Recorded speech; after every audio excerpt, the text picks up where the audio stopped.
द्विघात तुम लोग पढ़ते हो, कल मैंने आपको द्विघात समीकरण के मूलों के लक्षण के बारे में बताया था ना, nature of root of quadratic equation के बारे में बताया था। क्या बताया था कि अगर कोई भी क्वाड्रेटिक इक्वेशन द्विघात समीकरण ax square plus bx plus c बराबर 0 है तो उसके रूट कैसे पता करेंगे? हमने कहा था डिस्क्रिमिनेंट या विविध कर निकाल करके। डिस्क्रिमिनेंट या विविध कर क्या होता है? d की वैल्यू क्या होती है? b स्क्वायर माइनस 4ac होता है। मैंने बताया था कि जब d का मान 0 के बराबर हो तो दोनों रूट कैसे होंगे, दोनों मूल कैसे होंगे? इक्वल और रियल, मतलब वास्तविक और बराबर होंगे। जब d का मान 0 से बड़ा होगा तो क्या होगा? रियल और डिस्टिंक्ट, मतलब वास्तविक और भिन्न भिन्न होंगे। और जब d का मान 0 से छोटा होगा तो क्या होगा? काल्पनिक होंगे, मतलब बोथ रूट्स आर इमेजिनरी होंगे। ठीक है, तो आज उन्हीं पे आधारित ये प्रश्न है। बात समझ रहे हो? क्या लिखा है कि k का वो मान ज्ञात कीजिए कि द्विघात समीकरण जो है x स्क्वायर माइनस का 4x प्लस के बराबर 0 के मूल क्या हैं? तो वास्तविक और भिन्न भिन्न कब होते हैं? जब d का मान 0 से बड़ा होता है। जब d का मान 0 से, तो d कैसे निकालते हैं? b स्क्वायर माइनस 4ac निकाल करके। अब पहले आपको abc निकालना पड़ेगा। तो abc कैसे निकलेगा? जब दिए गए द्विघात समीकरण क्या हम कंपैरिजन या तुलना द्विघात समीकरण के मानक रूप ax square plus bx plus c बराबर 0 से करेंगे तो a, b और c निकल आएगा। तो वही हल करने का तरीका हम आपको बता रहे हैं कि कैसे हल करेंगे।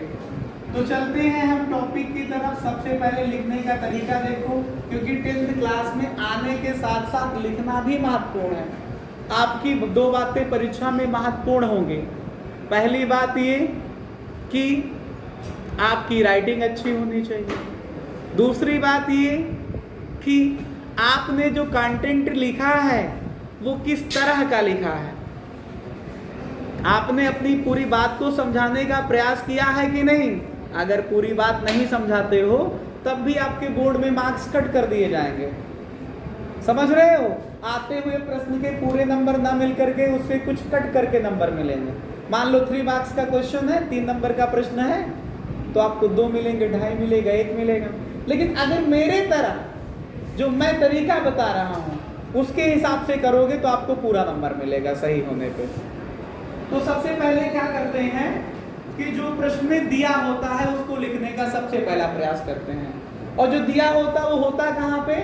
वो तो सीधा क्वेश्चन में लिखा होता है। तो क्या दिया है? द्विघात समीकरण दिया है। पहले ये लिख लेते हैं। तो लिखेंगे क्या? दिया गया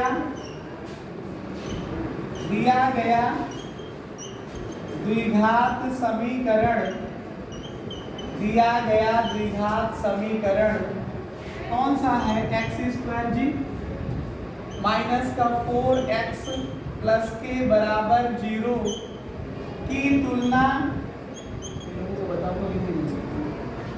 तुलना किससे करेंगे? ax square plus bx plus c बराबर 0 से करने पर। ठीक है, जब तुलना करोगे तो बताओ a और b और c कैसे निकलेगा? a का मतलब क्या है? x स्क्वायर का गुणांक, कोफिशिएंट ऑफ x स्क्वायर कितना है यहाँ पे? 1। x b का मतलब क्या है? x का गुणांक कितना है? माइनस का 4। और c का मतलब कितना है? नियतांक पद कितना है यहाँ पे? k। अब जो कंडीशन दी है आप उसका प्रयोग करिए। क्या कंडीशन है? कि दिए गए, क्या कंडीशन है? कि दिए गए, क्या कंडीशन है? कि दिए गए द्विघात समीकरण के मूल कैसे हैं? दिए गए द्विघात समीकरण के मूल कैसे हैं? बोलो। मूल वास्तविक तथा भिन्न भिन्न है, मतलब अलग अलग है। भिन्न भिन्न है, 2 बार लिखना है भिन्न भिन्न। तो जब भिन्न भिन्न है तो इसका क्या मतलब हुआ कि जो आपका डिस्क्रिमिनेंट होगा, विविक्तकर होगा, वो d है ना, ये मान 0 से बड़ा होगा। d का फार्मूला क्या होता है, b² - 4ac, ये मान 0 से बड़ा होगा। अब b की वैल्यू पुट करो, b का मान क्या है -4, इसका स्क्वायर। देखो a b c के मान मैंने आपको निकाल करके, इस पे फोकस करिए आप लोग, इस पे फोकस करिए कि a का मान कितना है 1 है, b का मान -4 है और c का मान k है। ये यहाँ पे रखोगे तो -4, b का मान रखा उसका स्क्वायर, फिर आगे -4 आया, a की वैल्यू कितनी है 1 है और c की वैल्यू k है, ये मान 0 से बड़ा। -4 का वर्ग करिए 16 आया, -4 इकंदम 4 को k से मल्टीप्लाई करिए तो 4k 0 से बड़ा। बात समझे? तो इसको पक्षांतर कर लो इस तरफ, तो 16 बड़ा होगा किससे, 4k से। अब k का मान निकालना है तो 4 को पक्षांतर करना पड़ेगा। अब ये 16/4 आ जाएगा, ये बड़ा होगा k से, तो 16/4 का मतलब 4 बड़ा है k से, 4 बड़ा है k से, मतलब k छोटा है 4 से। इसका क्या मतलब हुआ, क्या मतलब हुआ कि k छोटा है 4 से। 4 से छोटी जितनी भी संख्याएं हैं उनमें से कोई भी k का मान हो सकता है। बात समझ पाए? आंसर क्या आया कि जो भी वास्तविक मान है, जो भी वास्तविक संख्याएं हैं, आप जानते हैं -∞ से लेकर के 4 तक, अगर आप नंबर लाइन सिस्टम या संख्या रेखा पद्धति पे, संख्या रेखा पे आपको निरूपित करना आता हो तो ये बात को समझने का थोड़ा से प्रयास करिए। मैं आपको संख्या रेखा पे इस बात को फोकस कर रहा हूँ। जैसे मैंने संख्या रेखा पे बिंदुओं का निरूपण कर दिया, तो आप इनको निरूपित करना तो जानते ही होंगे ना, कि 0 पहले, फिर 1 2 3 4 5 ऐसे अनंत तक, ऐसे 0 के बाईं तरफ जाओगे तो -1 -2 -3 -4 ऐसे -5 -6 ऐसे कहां तक, ∞ तक। अब k का मान जो है वो 4 से छोटा, 4 से छोटे इधर के लोग हैं कि इधर के, तो ये जो सभी मान आए हैं इनमें से कोई भी मान ही k का हो सकता है। मतलब k का मान कहां से कहां तक आएगा, 4 से छोटा होगा लेकिन -∞ से बड़ा होगा। बात समझे? बोलो। पॉज करो। आ रहा था किन प्रश्नों पे आधारित थे, किस बात पर आधारित थे ये, द्विघात समीकरण के मूलों के लक्षण पर आधारित ये प्रश्न थे। तो इन्हीं प्रश्नों की सीरीज का अगला प्रश्न ये है जो आप लोगों ने मुझसे पुटअप किया, आप लोगों के द्वारा जो बताया गया कि सर ये प्रश्न कराया जाए। तो क्या पूछा गया, आपने पूछा क्या कि k का वो मान ज्ञात कीजिए कि जो समीकरण है 3k + 1 × x² + 2 ब्रैकेट में k + 1 × x + 1 बराबर 0 के मूल कैसे हैं, वास्तविक और बराबर है। अभी मैंने आपको बताया, इसके पहले भी बताया और फिर बता रहा हूं कि मूल वास्तविक और बराबर। मूलों की पहचान कैसे होती है कि कैसा है मूल, द्विघात समीकरण के मूलों की पहचान कैसे करते हो कि मूल कैसा है, उसका विविधकर निकाल करके। अगर विविधकर का मान, डिस्क्रिमिनेंट का मान या डिस्क्रिमिनेंट की वैल्यू मतलब d की वैल्यू अगर 0 के इक्वल है तो रूट या मूल कैसे हैं, बराबर हैं, मतलब इक्वल है। और अगर डिस्क्रिमिनेंट की वैल्यू 0 से बड़ी है तो मूल कैसे हैं, बोलो, अलग अलग है। और अगर विविधकर का मान या डिस्क्रिमिनेंट की वैल्यू 0 से छोटी है तो मूल कैसे हैं, काल्पनिक है। तो उन्हीं का तो ये प्रश्न आ गया कि मूल बराबर है। तो फिर मैं बार बार आपसे यही बात बताता हूं कि प्रश्न हल कैसे किया जाए। तो सबसे पहले दिया गया, तो क्या दिया गया है, दिया गया जो द्विघात समीकरण था 3k + 1 × x² + 2 ब्रैकेट में k + 1 × x + 1 बराबर 0 की हमने कंपैरिजन कर दिया, तुलना कर दी। किससे कर दी, द्विघात समीकरण ax² plus bx plus c बराबर 0 से मैंने ये कंपैरिजन कर दिया।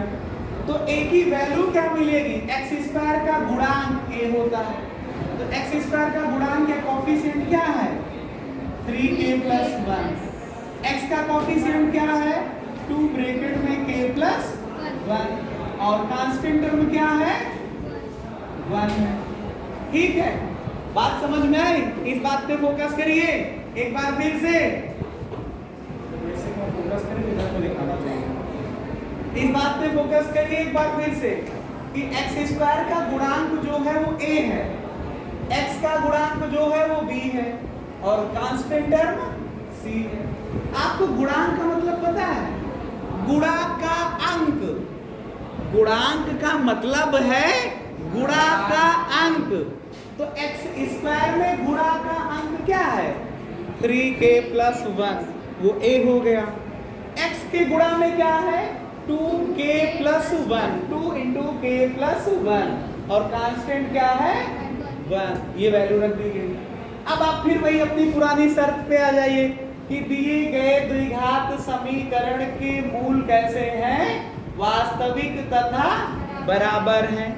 जब दिए गए द्विघात समीकरण के मूल वास्तविक तथा बराबर हैं, मतलब ये कि जो हमें क्वाड्रेटिक इक्वेशन गिवन है, क्योंकि हमारे पास दो तरह के बच्चे आते हैं। इसमें ऐसे भी बच्चे हैं जिनको शुद्ध हिंदी समझ में आती है, इसमें मेरे पास ऐसे भी बच्चे हैं जिनको हिंदी इंग्लिश का कॉकटेल चाहिए, मिक्सअप चाहिए, और कुछ ऐसे हैं जिनको केवल इंग्लिश चाहिए। तो मैं प्रयास करता हूँ कि केवल इंग्लिश तो पूरा नहीं पढ़ा सकते, लेकिन मिक्स फॉर्म हम प्रयास करते हैं कि आप लोगों को मिक्स बताते रहें। तो क्या जो गिवन क्वाड्रेटिक इक्वेशन है उसके रूट्स, मूल मतलब रूट्स कैसे हैं? रियल और इक्वल है, रियल और इक्वल है। तो डिस्क्रिमिनेंट d की वैल्यू किसके इक्वल होगी? 0 के इक्वल होगी। तो b² माइनस 4ac डिस्क्रिमिनेंट की वैल्यू ये हो गई 0 के इक्वल। अब b की वैल्यू पुट करिए, क्या है b की वैल्यू? 2 इंटू k प्लस 1 ऐसे लिखा आपने।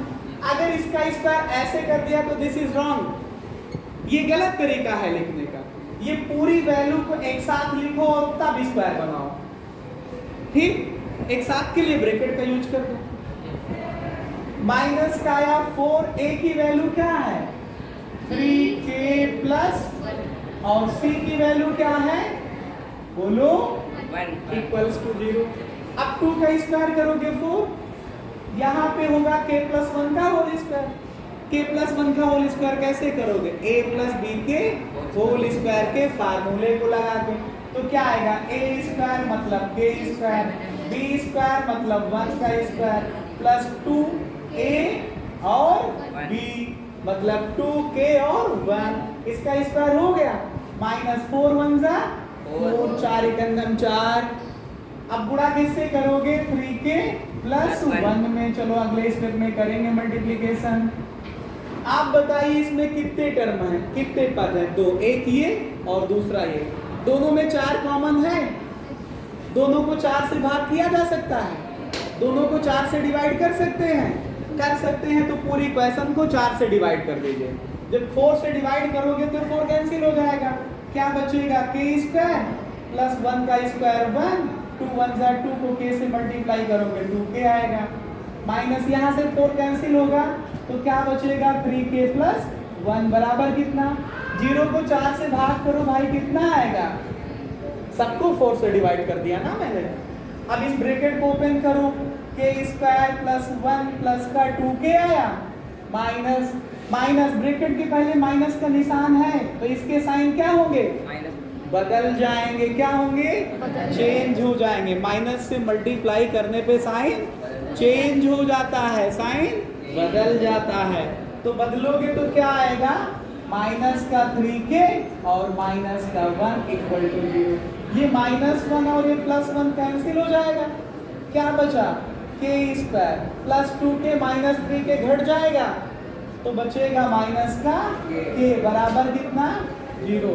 अब इस बात को फिर से फोकस करिए कि क्या बच रहा है, क्या बच रहा है?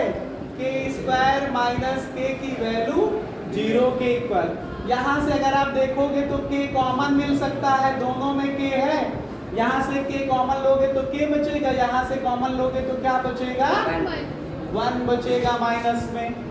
अब ये दो का मल्टीप्लीकेशन 0 के बराबर, तो एक बार k को 0 ले लो और एक बार k माइनस 1 को 0 ले लो। तो जब k को 0 के बराबर लोगे और एक के माइनस 1 से k निकालोगे तो k का मान कितना आ जाएगा? 1 आ जाएगा। कितना आ जाएगा? 1 आ जाएगा। तो इस तरह से k के दो मान आ गए, जिनके लिए कौन कौन से दो मान आए हैं? 0 और 1, जिनके लिए द्विघात समीकरण के मूल कैसे हैं?